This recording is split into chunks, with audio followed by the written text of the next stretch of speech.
ராணுவ ரகசியம் பேசுவாங்கல்ல, பார்த்துருக்கீங்களா? கோடு வேர்டில் பேசுவாங்க. அந்த மாதிரி வெளிப்படுத்தின விசேஷம் முழுக்கவுமே கோடு வேர்டில் பேசப்பட்ட புத்தகம். ஒவ்வொரு புத்தகத்துக்கும் ஒரு தனித்துவ தன்மை இருக்கும். சில புத்தகம் கவிதை நடையில் இருக்கிற புத்தகம்னு பார்க்குறோம். பிரசங்கி புத்தகம் ரொம்பவே டிஃப்ரெண்டான ஒரு புத்தகம். இப்படி ஒவ்வொரு புத்தகத்துக்கும் ஒரு தனிச்சிறப்பு இருக்கிறது வேதத்திலே. அதுபோல வெளிப்படுத்தின விசேஷம் என்பது அன்றைக்கு இருந்த சபைகளுக்கு யோவான் மூலியமாக ஆவியானவர் கோடு வேர்டா பேசுறார். அதாவது யூதர்களுக்கு மட்டுமே தெரிந்த ரகசிய சொல்லாடலிலே உருவகமாக பேசப்பட்டதுதான் என்னது இந்த வெளிப்படுத்தின விசேஷம். ஏனென்றால் அன்னைக்கு சபைகள் துன்பப்படுத்தப்பட்ட காலம். துன்பப்படுத்தப்பட்ட காலத்துல எப்படி பேசுவாங்க? அவங்க சீக்ரெட்டா தான் பேசுவாங்க. சரிங்களா? உங்களுக்கு தெரியாததெல்லாம். நாம அந்த மாதிரி ஒரு துன்பத்துக்குள்ள போகும்போதுதான் எப்படி சீக்ரெட்டா சில குடும்பங்கள்ல எல்லாம் நடக்கும். சீக்ரெட்டா பேசிக்குவோம். பிள்ளைகளுக்கு ஏதாவது தெரியக்கூடாதுன்னா கணவன் மனைவி என்ன செய்வாங்க? சாடையிலேயே பேசிக்கிறாங்க. தெரியுமா? சாடையிலேயே பேசுவாங்க. சில மாமியாருக்கு ஏதாவது தெரியக்கூடாதுன்னா பார்வையிலே பேசிக்கிறாங்க. கணவனும் மனைவியும் பார்வையிலே என்ன செய்கிறாங்க? இதெல்லாம் கோடு வேடு பேச்சு. கோடு வேடா என்ன செய்கிறது? பேசிக்கிறது. அந்த மாதிரி இதை வெளிப்படுத்தின விசேஷம் என்பது அன்றைக்கு ரோம சாம்ராஜ்யத்தினால் ஒடுக்கப்பட்ட சபைக்கு ஆவியானவர் சொல்லும் போது நிறைய கோடு வேடுல என்ன செய்யறாரு? ரகசிய சொல்லிலே பேசிக் கொள்வார்கள். அதனால ஒவ்வொரு சில விஷயங்களும் ரகசியமாக இருக்கும். பின்புலத்துல வேறொரு அர்த்தமாக என்ன செய்யும்? அதற்கு கோடு வேடா இருக்கும். இந்த பார்வையோடு கூட தான் இந்த வெளிப்படுத்தின புத்தகத்தை நீங்க என்ன செய்யணும்? சரி, முதல் தியானத்துல நம்ம என்ன பார்த்தோம் அப்படின்னு கேட்டீங்கன்னா, முதல் சபையில குறித்து நம்ம தியானிக்கும் போது எபேசு சபையை குறித்து என்ன செய்தோம்? பார்த்தோம். இந்த எபேசு சபையினுடைய பிஷப், இந்த எபேசு சபையினுடைய தலைமை குருவானவராக, தலைமை போதகராக இருந்தவர் யாருன்னு கேட்டீங்கன்னா யோவான் இருந்திருக்கிறார்.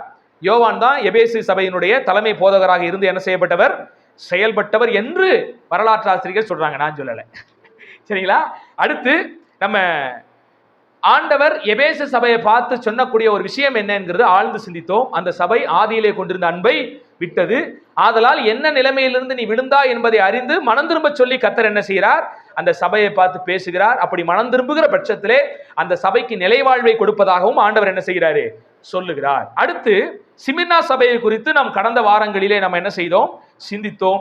சிமிர்னா சபை உபத்திரவத்துக்குள்ளான போன சபை, மிகுந்த ஒரு கஷ்ட நிலைமைக்குள்ளாக போன சபை. அது ஐஸ்வர்யவானாக இருந்தும் அந்த சபை தரித்திரத்துக்குள்ளாக ஒரு இருந்த சபை என்பதை குறித்து நம்ம என்ன செய்தோம்? பார்த்தோம். இந்த சபையில முக்கியமாக தலைமை போதகராக இருந்தவர் யாருன்னு கேட்டீங்கன்னா சிமிர்னா சபைக்கு பொலிகார்ப் என்கிற ஒருவர் தான் தலைமை போதகராக இருந்தவர். இவர் அப்போஸ்தலனாகிய யோவானுடைய நேரடி சீஷனாக இருந்தவர் தான் யாரு? இந்த பொலிகார்ப். இந்த பொலிகார்ப் எப்படிப்பட்டவர்னு கேட்டீங்கன்னா, இவரும் இந்த சிமிர்னா சபையிலே இந்த உபத்திரவத்தின் மத்தியிலே, இந்த சிமிர்னா சபையை குறித்து நம்ம வாசிக்கும் போதே இந்த சபை மிகுந்த உபத்திரவத்துக்குள்ளான சபை என்று பார்த்தோம். அந்த சபையை தேவன் விசேஷித்த விதமாக தேற்றும்படிதான் அந்த முதல் வசனத்திலேயே நான் முந்தினவர் பிந்தினவர் மரித்தோரில் இருந்து பிழைத்தவர் என்பதை தன்னை குறித்து, நான் உபத்திரவப்பட்டு மரித்து பிழைத்தேன் என்பதை குறித்து அறிமுகப்படுத்தி, நீயும் மரண பரியந்தம் நீ என்ன செய்ய, உண்மையா இரு என்று சொல்லி கடவுள் சிமிர்னா சபை பார்த்து ஆண்டவர் என்ன செய்யறாரு? சொல்லுகிறார். நான் எப்படி மரித்து பிழைத்தேனோ நீயும் மரண பரியந்தம் உண்மையா இருக்கும்போது உனக்கும் நிலைவாழ்வு என்ன செய்வேன்? தருவேன். உன்னை இரண்டாம் மரணம் சேதப்படுத்துவது இல்லை என்ற வாக்குத்தத்தத்தையும் இந்த சிமிர்னா சபைக்கு ஆண்டவர் என்ன செய்யறாரு? கொடுக்கிறார். இந்த சிமிர்னா சபையினுடைய தலைமை போதகராக இருந்த பொலிகார்ப்பை தான் இரத்த சாட்சியாக என்ன செய்தார்? மரித்தார். இவரை கம்பத்திலே கட்டி வைத்து அடித்து துன்பப்படுத்தி சுத்தியும் போட்டு எரித்து கொளுத்தி என்ன செஞ்சாங்க? துடி துடிக்க இரத்த சாட்சியாக மரித்தார். இவர் மரிக்க போகிறதுக்கு முன்னால அந்த அரசன், அந்த சீசர் அவரை நோக்கி, பொலிகார்ப்பை நோக்கி கேட்டானா, இப்பொழுது இந்த இயேசுவை நான் ஏற்றுக்கொள்ளவில்லை, சீசர் மன்னரை நான் வாழ்கவென்று சொல்லுவேன் என்று சொன்னா என்றால் நான் உன்னை என்ன செய்வேன்? கம்பத்திலிருந்து இறக்கி விட்டு நீ உன்னை காப்பாற்றுவேன் அப்படின்னு சொல்லியிருக்காரு. அதுக்கு சொன்னாரா, 86 வருடமாக என்னை இந்நாள் வரைக்கும் ஜீவனோடு ரட்சித்து பாதுகாத்த எம்பெருமான் இயேசுவை நான் எப்படி மறுதளிப்பேன் என்று சொல்லி தன்னை என்ன செய்யாரு? ஒப்பு கொடுத்தார் அந்த மரணத்துக்கு. இதை கேட்ட மன்னன் கடுமையான கோபம் கொண்டு தீயில நல்லா அவரை வாட்டி வதைத்து துடிதுடிக்க இறந்ததை என்ன செஞ்சான்? பார்த்து ரசிச்சான்.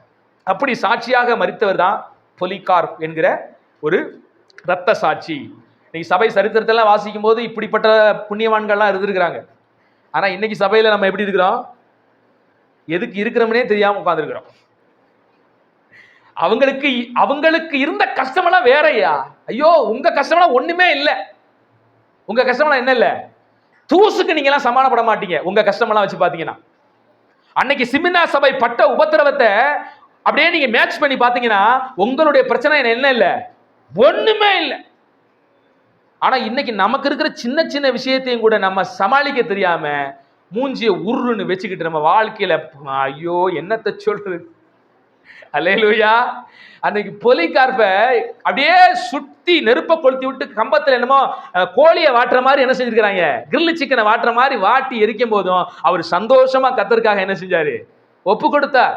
அந்த சபையை பார்த்து ஆண்டவர் சொல்றார், மரண பரியந்தம் உண்மையாயிரு. அந்த வார்த்தைக்கு உண்மையாக போலிகார்ப் மரண பரியந்தம் என்ன செஞ்சாரு. இதுல ஒரு முக்கியமான சத்தியத்தை உங்களுக்கு சொல்லிட்டு நான் அடுத்து பெர்கமு சபைக்கு போறேன். நீங்க சபைகளை குறித்து ஆண்டவர் பேசும்போது முதலாவது அந்த சபையின் தூதனுக்கும் அடுத்து அந்த சபைக்கும் ஆண்டவர் என்ன செய்யறாரு, எழுத சொல்கிறார். அப்ப அந்த சபைக்கு ஒரு தூதன் இருக்கிறாரே, அந்த தூதன்னா யாரு? பலர் இது ஒருவேளை அந்த சபைக்கு கொடுக்கப்பட்ட தேவதூதனாக இருக்கலாம் என்று சொல்லுகிறார்கள். ஆனால் அது தப்பு. ஏன்னா மனம் திரும்பும் போது தூதனை பார்த்து மனம் திரும்ப ஆண்டவர் என்ன செய்யறாரு, சொல்லுகிறார். அப்ப இது தூதன்னா வெறுமனே வான தூதனை குறித்து எழுதப்பட்ட சொல்லல, அந்த சபையை பிரதானமாக இருந்து வழிநடத்தக்கூடிய அந்த மூத்த போதகரை குறித்து சொல்லப்பட்ட விஷயம். அன்னைக்கு எல்லா சபைகளுக்கும் ஒரு மூத்த போதகர்கள் என்ன செஞ்சாங்க, இருந்தார்கள்.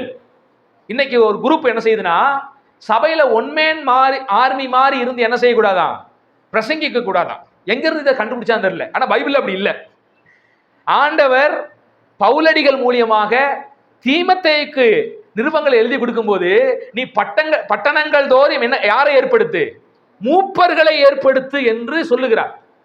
அன்னைக்கே அந்தந்த பட்டணத்துக்கு அந்த பட்டணத்திலே கூடி வருகிற சபைக்கு என்று ஒரு பிரதான மூப்பர்கள் என்ன செய்தார்கள், இருந்தார்கள். அவர்கள் சபையை வழிநடத்தக்கூடிய போதகர்களாக என்ன செஞ்சாங்க, இருந்தார்கள்.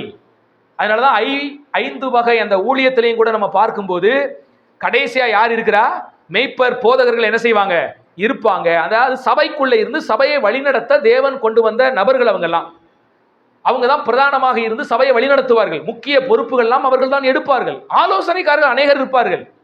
போதகர்களும் ஒன்றுக்கும் மேற்பட்ட போதகர்கள் சபையில இருந்தார்கள். ஆனா முக்கியமா அந்த போதகர்களுக்கும் ஒரு தலைமைத்துவ போதகர்கள் என்ன செஞ்சிருக்கிறாங்க, இருந்திருக்கிறார்கள் என்பதற்கு வெளிப்படுத்தின விசேஷம் இந்த 7 சபைகளுக்கும் சொல்லப்பட்டது ஒரு உதாரணம்.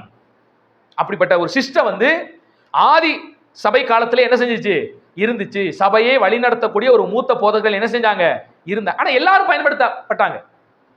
இன்னைக்கு வேற விதமா நடக்குது சில விஷயங்கள். இங்க என்ன நடக்குதுன்னா, ஒரு ஒன் மேன் ஷோ இன்னைக்கு சொல்றாங்கல்ல, சிலர் சொல்றாங்க பாத்தீங்களா, இன்னைக்கு சபையில ஒருத்தர் மட்டும் தான் பிரசங்கம் பண்ணி அப்படியே எல்லாத்தையும் பண்றாரு, மற்றவங்க எல்லாம் அடிமை மாதிரி உட்கார்ந்துட்டு இருக்காங்க கடைசி வரைக்கும். அவங்க சொல்றதுல சில உண்மைகளும் உண்டு, நல்லா புரிஞ்சுக்கோங்க. இன்னைக்கு பெரும்பான்மையான சபையில கடைசி வரைக்கும் அந்த மக்களை விசுவாசியாவே உட்கார வச்சிருக்கிறான். தனக்கு ஆதாயத்தை உண்டு பண்ணுகிற ஒரு ஆட்டை போலவே கடைசி வரைக்கும் வச்சிருக்கிறான். பால் கறக்க வேண்டியது, திங்க வேண்டியது, மறுபடியும் என்ன செய்ய வேண்டியது, நீங்களா போய் நாங்க மேய்க்க மாட்டோம், நீங்களா போய் மேய்ஞ்சிட்டு வாங்க, ஞாயிற்றுக்கிழமை வந்தீங்கன்னா நாங்க என்ன செய்வோம், பால் கறந்து எடுத்துக்கிடுவோம். இந்த சிஸ்டம் தப்பு. இது பைபிள்ல கிடையாது. பட் ஆனால் சபையை வழிநடத்தக்கூடிய ஒரு முக்கியமான போதகர்கள் என்ன செஞ்சிருக்கிறாங்க, இருந்திருக்கிறார்கள். அவர்கள் சபையை வழிநடத்தினார்கள். அதுக்கு நிறைய நிருபங்களிலே பல வசனங்கள் சாட்சியாக இருக்கிறது. முக்கியமாக வெளிப்படுத்தின விசேஷம் இந்த 7 சபைக்கும் சொல்லப்படும் போது அது ஒரு முக்கிய சாட்சியாக என்ன செய்யுது, இருக்குது. ஏன்னா எபேசு சபைக்கு முக்கியமான பிரதான போதகராக இருந்தவர் யார், யோவான். சிமினா சபைக்கு முக்கிய போதகராக இருந்தவர் யார், பொலிகார்ப். அடுத்து பெர்கமு சபையில முக்கியமான போதகராக இருந்தவர் யார், அந்திப்பா. அந்திப்பா என்கிறவர் என்ன பண்ணிருக்காரு, பெர்கமு சபைக்கும் பிரதானமாக முக்கிய போதகராக இருந்து அவர் அந்த சபையை வழிநடத்தி இருக்கிறார். அங்கே ஆலோசனை சொல்லலாம், எது வேணாலும் சொல்லலாம். ஆனா முக்கிய முடிவுகளை யார் தான் எடுப்பாங்க, அந்த சிஸ்டம் இருந்துச்சு. நீங்க முதல் திருச்சபையிலேயே பாத்தீங்கன்னா 3000 பேருக்கு மேல கூட்டிட்டாங்களா? ஆனா முக்கியமான முடிவுகளை யார் எடுத்தாங்க, 12 அப்போஸ்தலர்கள் தான் எடுத்தாங்க. எல்லாரும் எடுக்கலாம்னா எல்லாருக்குள்ளயும் இங்க ஒரு மனம் வர்றது இல்லையா, ஒவ்வொருத்தரும் 1000 கருத்துல சொல்லிட்டு இருந்தான். அன்னைக்கு ஆதி அப்போஸ்தல காலத்துல ஒரு மனம் இருந்தது. அவர்கள் எப்படி ஒரு மனமா இருந்தாங்க, அப்போஸ்தலர்கள் என்ன உபதேசம் சொன்னாங்களோ அதிலே ஒரு மனமானார்கள். அவங்க கர்த்தராகிய இயேசு கிறிஸ்துவிட்ட பெற்ற அந்த உபதேசத்தை என்ன செஞ்சாங்க, மக்களுக்கு கொடுத்தாங்க. அந்த உபதேசத்துக்குள்ள மக்கள் எல்லாம் ஒரு மனமா இருக்கிறாங்க. இன்னைக்கு போதகர்களாகிய நாம் அதே ஆண்டவர் சொன்ன, அதே அப்போஸ்தலர்கள் சொன்ன அந்த உபதேசத்தை நம்ம போதிக்கணும். அந்த ஒரு போதனையில சபை முழுக்கது ஒத்துமையா என்ன செய்யணும்? ஒரே இருதயமுடையவர்களா இருக்கணும். இன்னைக்கு சபையில இந்த மாற்றங்கள்லாம் வரணும். கண்டமானிக்கு விளக்கங்கள் கொடுக்கிறது, கண்டமானிக்கு கட்டுக்கதைகளை சொல்றது, கண்டமானிக்கு குடும்ப கதைகளே சொல்லி ஆராதனை முழுக்க ஓட்டுறது, ஒரு பைபிள் வசனம் கூட இழுக்காம சும்மா கதையா சொல்லி ஓடுற நிறைய சபைகள் இன்னைக்கு ஓடிக்கிட்டு இருக்குது. இதெல்லாம் கண்டிக்கக்கூடியதுதான், இதெல்லாம் தடை பண்ணக்கூடியதுதான், இதையெல்லாம் இந்த கிறிஸ்தவ சமூகத்தில் நீக்கப்படக்கூடியதான். ஆனால் மறுபடியும் சொல்றேன், ஆனால் சபையை வழிநடத்தக்கூடிய ஒரு முக்கிய போதகர்கள் அன்னைக்கு என்ன செஞ்சிருக்கிறாங்க? இருந்திருக்கிறார்கள். அவர்கள் தான் அந்த சபையில முக்கிய முடிவுகளை என்ன செஞ்சாங்க? எடுத்தார்கள். அதுதாங்க யதார்த்தம். அதுதான் ஒரு என்ன சொல்றதுன்னா ஒரு ஒழுங்கு. அதுதான். ஏன்னா இந்த தேசத்துல நம்ம எல்லாருமே சுதந்திரவாளிகள், அதுதானே? இந்தியாவில் இருக்கிற அல்லது தமிழ்நாட்டில் இருக்கிற நம்ம எல்லாருக்குமே என்ன இருக்குது? சுதந்திரம். ஆனா நமக்குன்னு ஒரு முதலமைச்சர் இருக்கிறாரு, நமக்குன்னு ஒரு பிரதமர் இருக்கிறாங்க, நமக்கு மேலான ஒரு அதிகாரம் இருக்கிறது. அந்த அதிகாரத்துக்கு நம்ம என்ன செய்யறோம்? எதுக்காண்டி கீழ்பட்டு வர்றோம்? அப்ப நம்ம அடிமையா இருக்கிறோமா? சிஸ்டத்துக்கு சட்டத்துக்கு கீழ்ப்படிவதுன்னு அடிமை கிடையாது. அது ஒரு ஒழுங்குமுறை. அந்த ஒழுங்குமுறை இல்லைன்னா சீர்கெட்டு போயிடும். எஸ், அது எல்லாமே ஒரு பாதுகாப்பு சிஸ்டத்துக்குள்ள கொண்டு வர்றதுக்காண்டி தான் இதெல்லாம் வச்சிருக்கோம். இதுல நிறைய குளறுபடிகள் நடக்குது, நிறைய மிஸ்யூஸ் பண்ணப்படுவது எல்லாம் உண்மைதான். ஆனா இந்த சிஸ்டத்தை அழிக்கணும்னு நினைச்சிடக்கூடாது. நிறைய பேர் இன்னைக்கு சபைகள்ல நடக்கிற இந்த மாதிரி சில பிரச்சனைகளை வச்சுக்கிட்டு சபையே இருக்கக்கூடாது, கட்டிட சபையே இருக்கக்கூடாது, இந்த ஒன்மேன் மாதிரி ஒரு பாஸ்டர் இருந்து நடத்துறாருல, ஒரு பாஸ்டர் மட்டும் தான் போதிக்கணும்னு நிற்கிறான் பாத்தீங்களா, அதெல்லாம் தப்புன்னு போதிக்கிறான். சரி, சபையில இருக்க நீங்க எல்லாரும் போதிக்க முடியுமா? போதிக்கிற அந்த கிருபை தான் உங்களுக்கு இருக்குதா? இருக்காது. சபைகள்ல ஒரு சிலருக்கு தான் அந்த கிருபை இருக்கும். கிருபை உள்ளவர்கள் தாராளமாக என்ன செய்யலாம்? எடுக்கலாம். ஆனா எத்தனை பேர் இங்க பயன்பட்டாலும் இங்க இருக்கிற ஒரு மூத்த போதகர் நிச்சயமாக என்ன செய்வாரு? இருப்பார். அது ஆதி சபைக்கும் இருந்தது என்பதை இந்த வார்த்தையிலிருந்து நீங்க என்ன செய்ய முடியும்? அதான் முக்கியமான வார்த்தை. ஆண்டவர் எழுதும்போது அந்த சபையின் தூதனுக்கு எழுத வேண்டியதாவது என்று எழுதுறார். அந்த தூதன் யாருன்னா சபையினுடைய மூப்பர், அந்த ஊழியர், பெரிய ஊழியர். அவருக்கு என்ன செய்யறாரு? ஏன்னா அந்த முழு சபையினுடைய கட்டுப்பாடு யார்கிட்ட தான் இருக்கும்? அந்த போதகர்கிட்ட தான் இருக்கும், அந்த மூப்பர்கிட்ட தான் இருக்கும். இப்ப நம்ம நாட்டில் ஒரு சட்டத்தை கொண்டு வரணும்னா யார் மூலியமா கொண்டு வருவாங்க? தனிப்பட்ட ஒவ்வொரு மனிதன் மூலியமாக கொண்டு வர முடியாது. நமக்கென்று ஒரு முதலமைச்சர் இருக்கிறார், அவர் மூலியமாக என்ன செய்வாங்க? கொண்டு வருவார்கள். நமக்கென்று ஒரு உச்ச நீதிமன்றம் இருக்குது, உயர் நீதிமன்றம் இருக்குது, அது மூலியமாக என்ன செய்ய முடியும்? சில சட்டங்களை யார் வேணாலும் எடுத்தம் கவுத்தனும் எல்லாரும், நம்ம பிரஜைகள் எல்லாரும் என்ன செய்யறது இல்ல, சட்டத்தை ஒரு புது சட்டத்தை அமல்படுத்தவும் முடியாது, செயல்படுத்தவும் கோரிக்கை தான் எடுக்கவே முடியுமே ஒழிய, மனுதான் கொடுக்க முடியுமே ஒழிய நாம என்ன செய்ய முடியாது. அப்ப அதுக்கு எல்லாத்துக்கும் ஒரு மூத்த ஒரு விஷயம் என்ன செய்யுது? அதே மாதிரிதான் கர்த்தரும் என்ன செய்யறாரு? இந்த சிஸ்டத்தை எல்லாம் ஆண்டவர் ஏற்படுத்தி வைத்திருக்கிறார். சிஸ்டங்களை தேவன் தான் ஏற்படுத்தி வைத்திருக்கிறார் என்றும் வேதவசனம் தெளிவாக என்ன செய்கிறது? ஆனா இந்த அறிவில்லாம நிறைய பேரு இன்னைக்கு சபையவே ஒழிக்கணும், இந்த மாதிரி பாஸ்டர்கள் உபதேசம் பண்றாங்களே, இந்த உபதேசம் மாதிரியான விஷயங்களை கூட ஒழிக்கணும் அப்படிங்கிற மாதிரி ஒரு புரியாமையில ஒரு தவறான ஒரு விஷயத்தை என்ன செஞ்சுட்டு இருக்காங்க? இன்னைக்கு செஞ்சுக்கிட்டு இருக்காங்க. சிஸ்டங்கள்ல தவறு இருப்பது உண்மைதான், தவறுகளை தான் களைய வேண்டுமே ஒழிய சிஸ்டத்தையே ஒழித்து விட வேண்டும் என்று சொல்வது மடமையான செயல் என்பதை என்ன செய்யணும்? இன்னைக்கு நீங்க எல்லாரும் என்ன செய்யணும்? புரிந்து கொள்ள வேண்டும். அதற்கு வேதவசனம் மிக தெளிவாக நமக்கு என்ன செய்கிறது? நமக்கு வழிகாட்டுகிறது, புரிந்து கொள்ளுதலை கொடுக்கிறது என்பதை நீங்க அத்தனை பேரும் புரிந்து கொள்ளணும். அடுத்து நம்ம பார்க்கறது என்னன்னா,